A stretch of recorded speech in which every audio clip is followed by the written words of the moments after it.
Welcome to the Carriker Chronicles, the People Show. Checking the polls from Husker Nation, brought to you by DPS Concrete Construction. They are your local concrete and retaining wall experts. Also, CarrikerChronicles.com. Ladies and gentlemen, if you believe that Nebraska is going to beat Rutgers, and you don't care if it's by 1 point, by 50, you don't care if it's a beautiful game or an ugly game, all you care is that Nebraska scores one more point than Rutgers, and you believe that's going to be the case this Saturday, then smash that like button. As always, if you haven't done so yet, subscribe to the channel and ring that notification bell. If you missed my show last Tuesday, it was kind of a, mega show. It's kind of like a Sunday show and a Tuesday show put into all one show. So hopefully if you haven't seen that, you go back, check it out. If you did see it, hopefully you enjoyed it. Obviously on Saturday, following the game, as always, my gut reaction as well. So, as we do a lot of times on Thursdays, I'll give my prediction, but the back half of this show is going to be an interview with wide receiver Jahmal Banks, currently on the Huskers team. He's led the Nebraska in receptions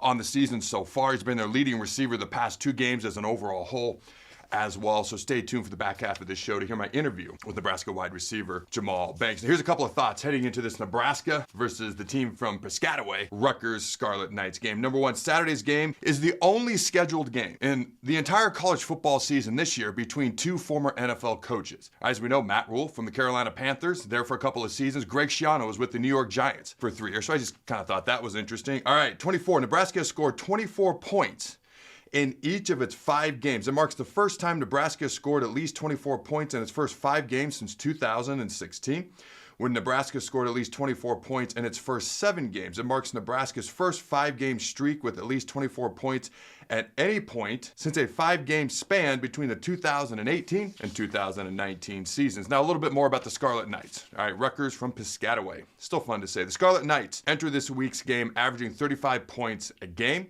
and 428 yards of offense as well per contest. 190.2 yards per game through the air and 238 yards per game on the ground. And Ethan McManus, he transferred from Minnesota. He's very familiar, has a history with Rutgers offensive coordinator, probably a big reason he came over to Rutgers. And he's admittedly, after struggles at Minnesota a year ago, playing a little bit better for Rutgers this year, especially within their system. Kyle Mungai paces the Rutgers rushing attack with 97 carries for 589 yards and 6 touchdowns so far this year. He ranks 3rd nationally in rushing yards per game. We got to stop the run first. Ethan McManus is playing better than he was a year ago, but he doesn't have to carry the load. He can depend on a run game, a physical defense, and he fits well within that system. If we can limit their rushing attack and put him more on the quarterback, that's a huge advantage for Nebraska. It's also a big if. Rutgers' pretty physical football team. Defensively, the Scarlet Knights are allowing 16 points per game and 352 yards per game as well, but they've only had 4 sacks this year. They have not been able to get after the quarterback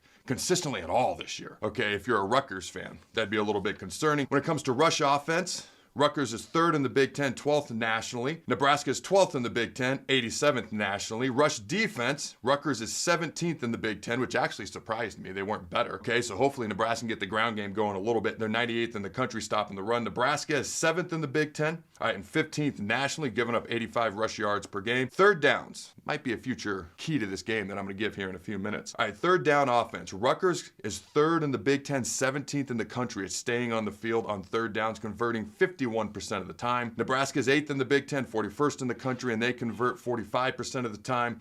All right, when it comes to 3rd down conversion rates of Rutgers opponents, Rutgers defense allowing a conversion rate, their opponents convert 37% of the time, which is 66 in the country, 10th in the Big Ten. The Black Shirts, their opponents convert on 3rd down 40% of the time, which is 82nd in the country, 12th in the Big Ten. Not as good as Tony White would like. Again, that's going to be a key to this game. Red zone offense and defense. And Matt Rule talked about how this is going to be important in this football game. Us getting points when we get in the red zone. We got into Purdue's side of the field all day. I don't know what we can make out of field goals, but can we just keep drives going on 3rd down? Can we convert on 4th downs if we go for it deep in Rutgers territory?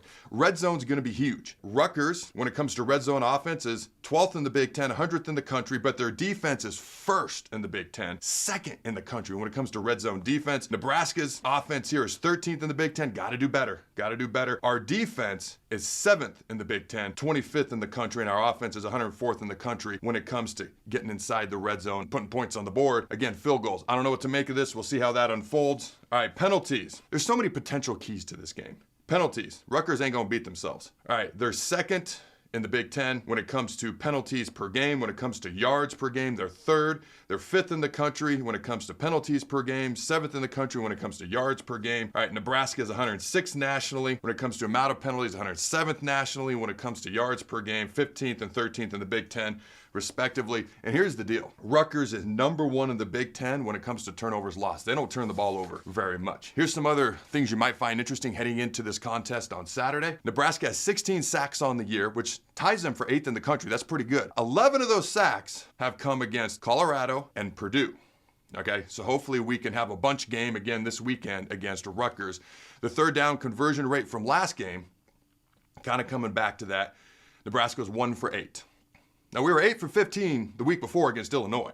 The second half third down conversion rate wasn't good. A lot of that was from the first half versus Illinois, so our last 6 quarters have not been great. Purdue was 7 of 15, however. Nebraska has had a hard time getting off the field basically ever since Northern Iowa when it comes to the defensive side of the ball. And I thought this was interesting.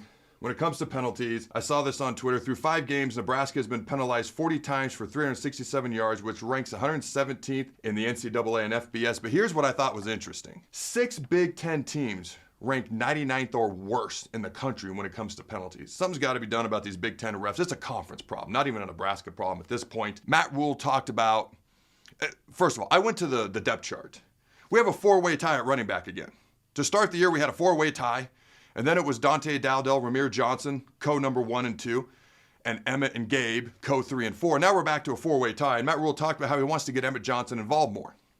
I thought that was a curious statement. He wants to find ways to get him involved more. I thought that was a curious statement because you're the head coach. Just give him the ball more. I don't know, maybe I missed something there. Also, he talked about how he likes giving Dante Dowdell the ball to begin with to wear the defense down, and then the other backs can kind of come in and benefit. I also thought that was interesting.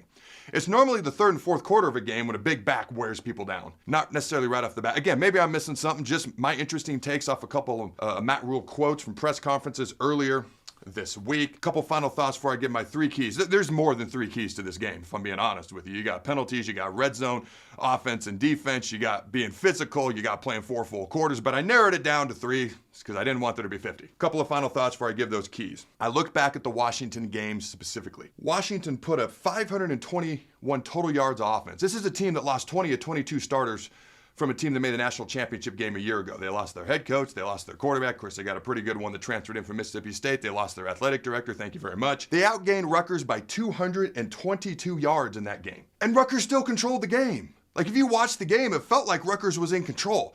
They're just an atypical team that's gonna beat you in ways that you're not used to.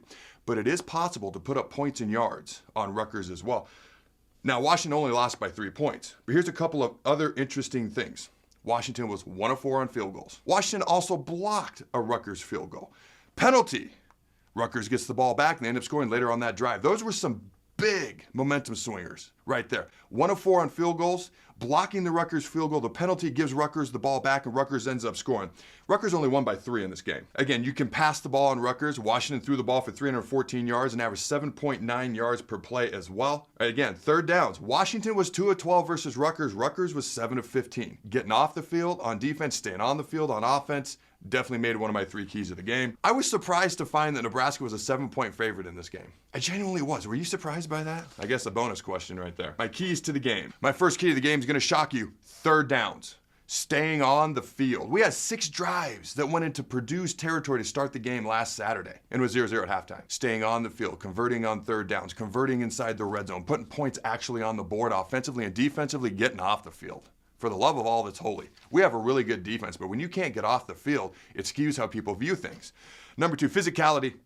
Physicality. Rutgers isn't going to out-talent or out-athlete Nebraska. But they might out-football us because they are pretty good at blocking, pretty good at tackling, and 2 things we're continually trying to get better at.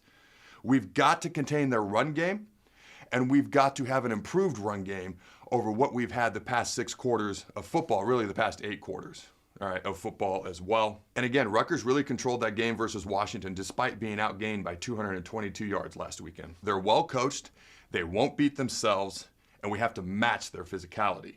My last key, play 4 full frickin' quarters. Rutgers is undefeated. They could easily be ranked. They haven't beaten anybody yet, but we're gonna have to play more than 2 good quarters, because we played 20 quarters this year and we really have 11 good quarters, and that's me giving Nebraska the whole third quarter from last Saturday when it was really the last 5 or 6 minutes of that third quarter. We've only had 11 really good quarters of football out of 20. We got to play 4 full to win this Saturday. My prediction, the game's going to be ugly. It's going to be a one-score game, and I know when I wrote those words down, I shuddered too, but here's my prediction. The Huskers find a way to win an ugly one-score game, 24-20. And we head into the bye week 5-1. Now, I'm going to give some predictions to some national college football games as well. Number 9, Missouri at number 25, A&M. A&M's a 2-point favorite, and you know why? Because Missouri hasn't looked good. They haven't played anybody, and Texas A&M still has the 5th most talented roster in America if you look at the talent composite rankings. I got A&M.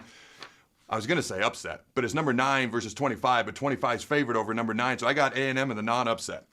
Number 15, Clemson at Florida State. Nobody cares about Florida State. Their season's done. Stick a fork in them. Why are you talking about this game? Because DJ Uiagalelei, the quarterback who transferred from Clemson to Oregon State to Florida State, is facing his old team.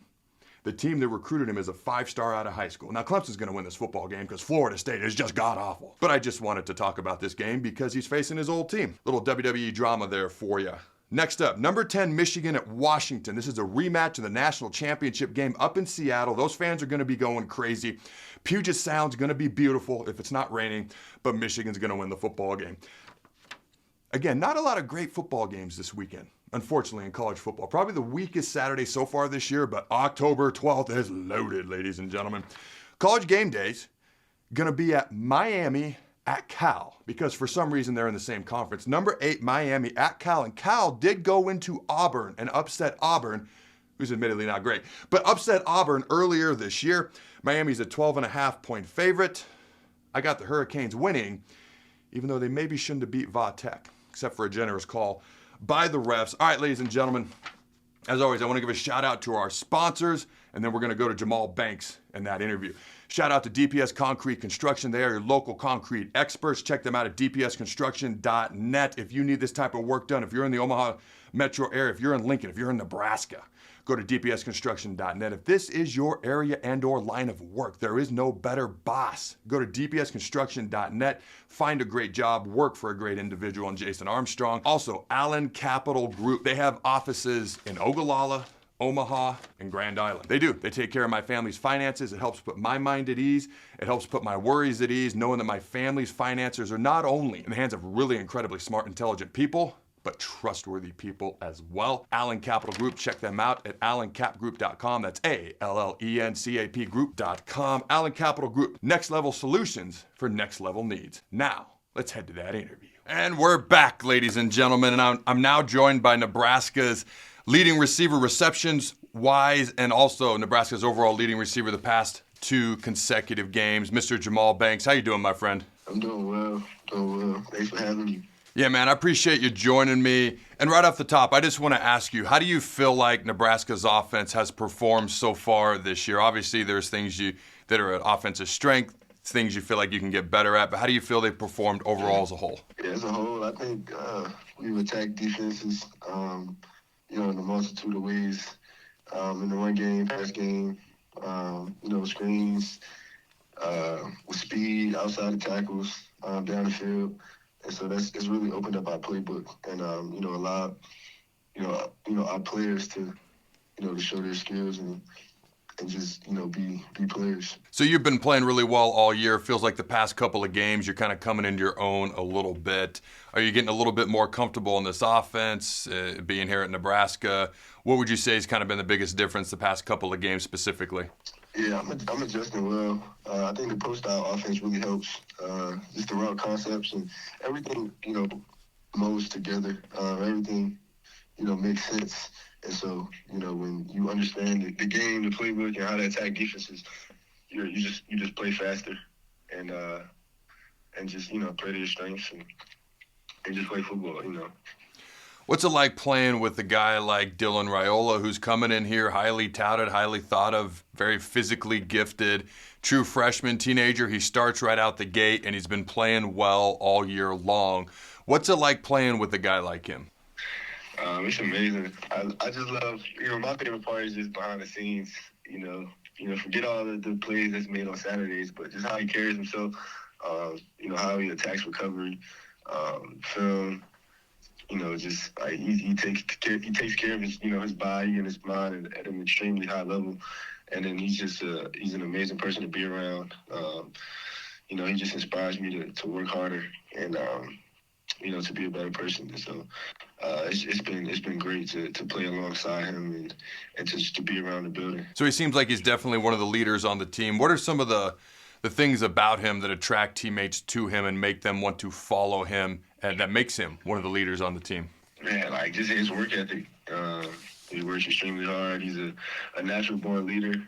Then his joy for life, not just football, but his joy just to be around his teammates, to uplift his teammates, and to hold us accountable as well as himself.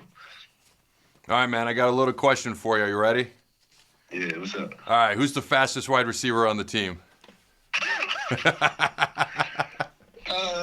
right, so it's either, I don't know, so one of them going to say something, but between Jalen Lloyd and Ja'Cory Barney, I haven't seen them race yet, but that's what I've been waiting to see.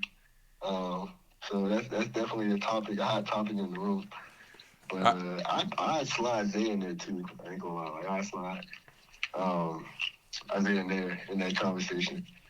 You had to make a prediction. Who would win that race? Who do you predict would win that race? I told you it's a loaded question, man. How long is the race? We'll go 40 yards. 40 yards. 40 yards. Ooh. Jalen Lloyd. I'm gonna give it to Jalen. All right. Hopefully we get to see that race one day. That'd be a lot of fun. Yeah. All right, man. So what has Marcus Satterfield's message been to the team this week? Obviously, the first half last week, you guys marched into Purdue territory 6 different times. Okay, to start the game, no points at halftime. Obviously, you're able to remedy that in the second half. But what has Marcus Satterfield's message been to the offense this week heading into Rutgers? I think it's a common theme, along with our culture of execution, it goes along with the culture of execution, winning the turnover battle and then being the most physical team, so it's elite effort and elite execution. And I think breaking down, anything you can talk about, that's what it is, and that's his message at this foundation. It's just elite effort, which leads to physicality, which leads to everybody doing their 111 and executing it surgically, as you like to call it. All right, what have you seen from Rutgers' defense? We're only a couple of days away from the game as it gets closer. What have you seen from Rutgers' defense so far this week? Yeah, so they, a lot of too hot stuff, except for, some man. They like to play man, some, quarters, cover 2, but they like to mix in a lot of stuff. And I'm sure there may be stuff we haven't seen on film, get thrown at us this weekend. They got some good DBs who play physical. Their D-line, rushes hard. And so, yeah, they're a good, physical, Big Ten team. And just like every week, it's going to be a ball game, a battle. And, that's what we've been preparing for.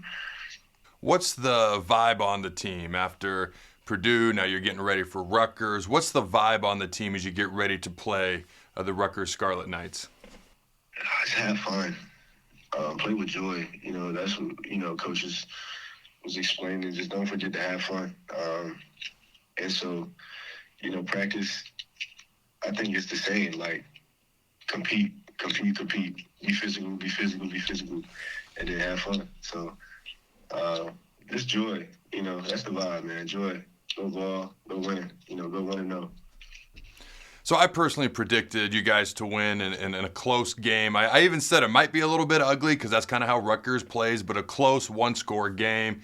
I'm sure you've heard this many times before. A lot of one-score losses recently here for the Huskers over the years. But as you guys, because you're going to be in another one-score game, if not multiple, throughout the rest of the season, what's kind of the mentality as you guys approach a fourth quarter and it's a close game and it's a one-score game? What are you guys thinking in that moment as a team as you try to turn the corner, counter to what's happened in previous years in those same situations? Defense is simple.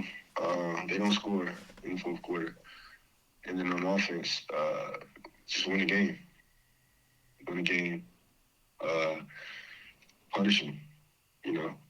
just punish them, man. And like, as simple as it is, that's all it takes, to have a mindset like that. The defense, the other team, opponent's offense doesn't score, probably gonna win the game. And if we, outplay the defense and have them begging for air, then we're gonna win the game. And so that's really what it is. All right, man. Just remember, it only takes one more point. That's all it takes to win the game, just one more point. That's all it takes. Yeah. One more point. My dad said that to me when I was a kid. I've never forgotten. He's like, all you got to do is score one more point, Adam. What's so hard about it? And I'm like, dang, it sounds a lot easier when you put it that way. All right, man. Last question I got for you. We've already talked about Dylan being a leader on offense. Who are some of the other guys on offense that are leaders as well? So you got Ramir Johnson. He's a good leader. You got Bryce Bernhardt. You got Thomas Fedoni. We do a great job of leading, like, throughout the team. You know what I'm saying? Like I always say, like, leaders don't have to be, always the ones speaking, or leaders can lead, anywhere. And that's my perspective. Like Ben Scott, and it's a lot of guys, like, on the offense that just do a great job of being around their teammates, holding each other accountable, and just, walking the walk, being hard workers, being just good people. And so, yeah, there's a lot of other names I can name, but that was just something off the top of my head. All right, man. I appreciate you taking the time to join me. Good luck this weekend versus Rutgers and the rest of the season as well. And Husker Nation, again, just a reminder, send me your fan questions. I want to start reading and answering more fan questions here on the show. You can do that through the website, CarrikerChronicles.com. Go to home, contact us, send me a direct message. Here are my questions for you fine folks home. Let me know your answers in the comments below. Number 1, what's your score prediction for Rutgers versus Nebraska? Number 2, will Nebraska throw for over 300 yards just like Washington did versus Rutgers? And if you want to shoot Jahmal a message, do that in the comments below. Until next time, go Big Red, and always remember to throw the bones.